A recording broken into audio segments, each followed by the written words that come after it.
আসসালামু আলাইকুম ভিউয়ার্স, এখন শুনবেন এইমাত্র পাওয়া আপডেট খবরগুলো। কবি নজরুলের পাশে সমাহিত করা হবে ওসমান হাদিকে। বিচ্ছিন্ন উগ্র গোষ্ঠীর সহিংসতার বিরুদ্ধে সতর্ক থাকতে আহ্বান অন্তর্বর্তী সরকারের। মব হামলা ভাঙচুর একটা নীল নকশার অংশ মির্জা ফখরুল। দেশকে অস্থিতিশীল করার গভীর ষড়যন্ত্র চলছে জামায়াত আমির। খালেদা জিয়ার শারীরিক অবস্থা আগের চেয়ে বেশি স্থিতিশীল জাহিদ হোসেন। প্রথম আলো ডেইলি স্টার কার্যালয়ে হামলা ভাঙচুর আগুনের খবর গুরুত্বের সঙ্গে প্রকাশ আন্তর্জাতিক গণমাধ্যমে।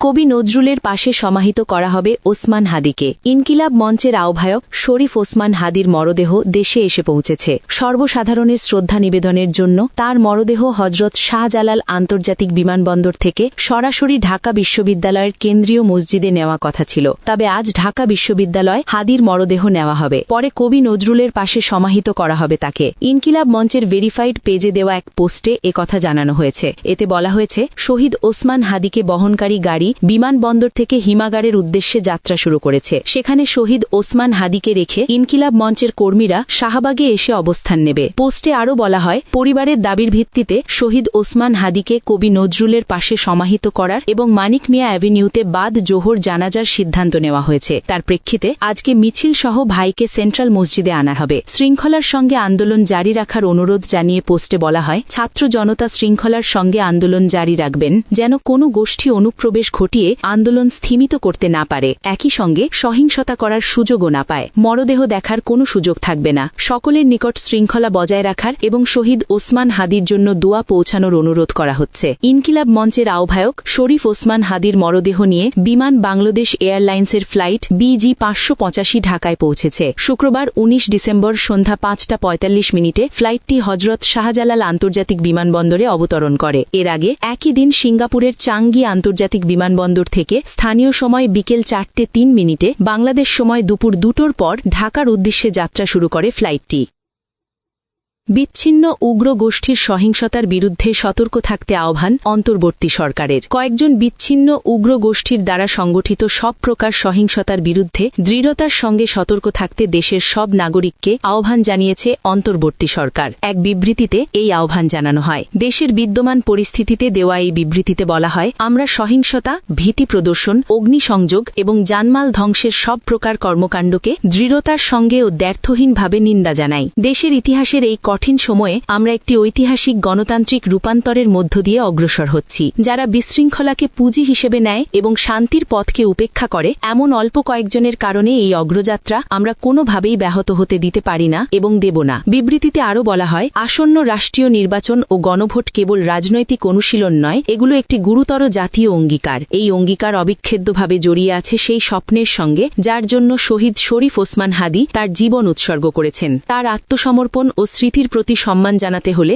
সংযম, দায়িত্বশীলতা এবং ঘৃণা প্রত্যাখ্যানের প্রতি অবিচল অঙ্গীকার প্রয়োজন। বিবৃতিতে অন্তর্বর্তী সরকার বলেছে, দ্য ডেইলি স্টার, প্রথম আলো ও নিউ এজের জানাকলাদের প্রতি আমরা বলতে চাই, আমরা আপনাদের পাশে আছি। আপনারা যে সন্ত্রাস ও সহিংসতার শিকার হয়েছেন তার জন্য আমরা গভীরভাবে দুঃখিত। সন্ত্রাসের মুখেও আপনাদের সাহস ও সহনশীলতা জাতি প্রত্যক্ষ করেছে। সাংবাদিকদের ওপর হামলা মানেই সত্যের ওপর হামলা। আমরা আপনাদের পূর্ণ ন্যায় বিচারের আশ্বাস দিচ্ছি।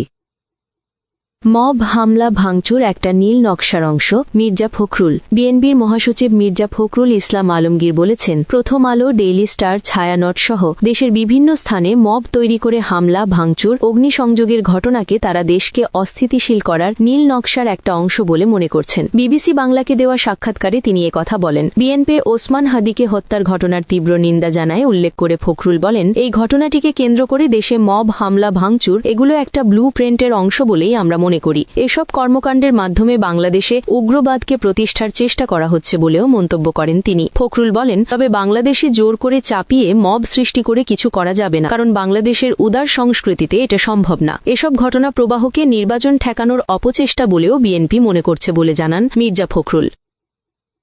দেশকে অস্থিতিশীল করার গভীর ষড়যন্ত্র চলছে জামাত আমির। দেশকে অস্থিতিশীল করার গভীর ষড়যন্ত্র চলছে বলে মন্তব্য করেছেন বাংলাদেশ জামায়াতে ইসলামীর আমির ড শফিকুর রহমান। তিনি বলেছেন, আজ ঐক্যবদ্ধ না হতে পারলে ওসমান হাদির স্বপ্নের বাংলাদেশ গড়া সম্ভব না। নিজের ভেরিফাইড ফেসবুকে দেওয়া এক পোস্টে তিনি এসব কথা বলেন। দীর্ঘ ওই পোস্ট তিনি বলেন, দেশের বাইরে থেকেও প্রতিটি মুহূর্ত দেশের খবরাখবর রাখছি এবং বিভিন্ন পর্যায়ের নেতাদের সঙ্গে যোগাযোগ রক্ষা করছি। পোস্টে শহীদ শরীফ ওসমান হাদির শাহাদাতে গভীর শোক প্রকাশ করে জামাত আমির বলেন, স্নেহের শহীদ শরীফ ওসমান হাদির জন্য মনটা খুবই ভারাক্রান্ত। তিনি মহান আল্লাহর মেহমান হয়ে গেছেন। ইন্না লিল্লাহি ওয়া ইন্না ইলাইহি রাজিউন। আল্লাহ তাকে জান্নাতুল ফিরদৌসের উচ্চ মাকাম দান করুন। তিনি বলেন, শহীদ ওসমান হাদি একটি আধিপত্যমুক্ত, স্বাধীন এবং ইনসাফপূর্ণ বাংলাদেশের স্বপ্ন দেখেছিলেন এবং শাহাদাত পর্যন্ত সেই সংগ্রামের নেতৃত্ব দিয়েছিলেন। তিনি সিংহশতার পথে নয়, বরং যুক্তি এবং আদর্শের মাধ্যমে ইনসাফের লড়াইয়ে বিশ্বাসী ছিলেন। জামাত আমির দৃঢ়ভাবে বিশ্বাস করেন, শহীদ শরীফ ওসমান হাদির রক্ত বিফলে যাবে না এবং তার স্বপ্নের ইনসাফের বাংলাদেশ বিনির্মাণে ঐক্যবদ্ধ লড়াই অব্যাহত থাকবে ইনশাল্লাহ। দেশবাসীর প্রতি আহ্বান জানিয়ে তিনি বলেন, শহীদ শরীফ ওসমান হাদির হত্যার সঙ্গে জড়িত সবাইকে দ্রুত গ্রেপ্তার করে দৃষ্টান্তমূলক শাস্তির দাবি জানানো হচ্ছে এবং এ বিচার করতেই হবে। ঐক্যবদ্ধভাবে ধৈর্য এবং অবিচলতার সঙ্গে নিয়মতান্ত্রিক পন্থায় আন্দোলনের মাধ্যমে দাবি আদায় করতে হবে। পাশাপাশি ষড়যন্ত্রকারী কেউ যেন স্যাবোটাজের মাধ্যমে আন্দোলনকে কলুষিত করতে না পারে সে বিষয়ে সজাগ থাকার আহ্বান জানাই।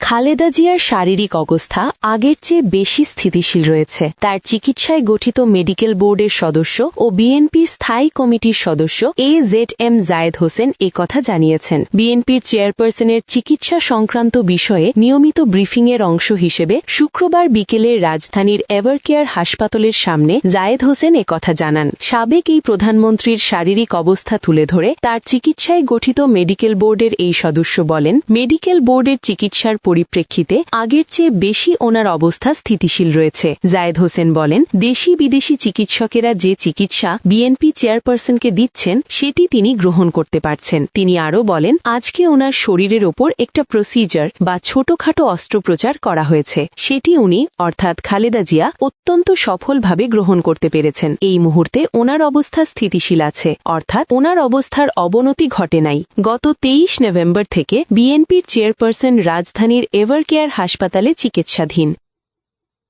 প্রথম আলো ডেইলি স্টার কার্যালয়ে হামলা, ভাঙচুর, আগুনের খবর গুরুত্বের সঙ্গে প্রকাশ আন্তর্জাতিক গণমাধ্যমে। বাংলাদেশের সর্বাধিক প্রচারিত বাংলা দৈনিক প্রথম আলো এবং ইংরেজি দৈনিক দ্য ডেইলি স্টারের কার্যালয়ে হামলা, ভাঙচুর, আগুন দিয়ে পুড়িয়ে দেওয়ার খবর বিভিন্ন আন্তর্জাতিক গণমাধ্যম গুরুত্বের সঙ্গে প্রকাশ করেছে। ইনকিলাব মঞ্চের আবাহক শরীফ ওসমান হাদির দুঃখজনক হত্যাকাণ্ডের ঘটনাকে পুঁজি করে একটি স্বার্থান্বেষী মহল বৃহস্পতিবার রাতে পরিকল্পিতভাবে এসব আক্রমণের ঘটনা ঘটিয়েছে। এই সময় প্রথম আলো ও দ্য ডেইলি স্টারের প্রধান কার্যালয়ে ব্যাপক ভাঙচুর ও আগুন ধরিয়ে দেওয়া হয়। এ কারণে শুক্রবার প্রথম আলো ও ডেইলি স্টার পত্রিকা প্রকাশ করা যায়নি। এই দুই সংবাদ মাধ্যমের অনলাইন পোর্টালও সাময়িকভাবে বন্ধ হয়ে যায়। বার্তা সংস্থার রয়টার্সের প্রতিবেদনের শিরোনাম, ছাত্র নেতার মৃত্যুর পর অস্থিরতায় বাংলাদেশ। প্রতিবেদনে বলা হয়, ঢাকায় বৃহস্পতিবার রাতে সামাজিক যোগাযোগ মাধ্যমে ছড়িয়ে পড়া ভিডিওতে দেখা যায় উচ্ছৃঙ্খল জনতা সংঘবদ্ধভাবে দেশটির সর্বাধিক প্রচারিত প্রথম আলো ও দ্য ডেইলি স্টারের কার্যালয়ে ভাঙচুর চালায়। দ্য ডেইলি স্টারের কার্যালয়ে দেওয়া আগুন নিয়ন্ত্রণে আনা হয়েছে বলে জানায় ফায়ার সার্ভিস। ঘটনাস্থলে সেনা মোতায়েন করা হয়েছে আর ভবনের ভেতরে আটকে পড়া সাংবাদিকদের উদ্ধার করেন ফায়ার সার্ভিসের কর্মীরা।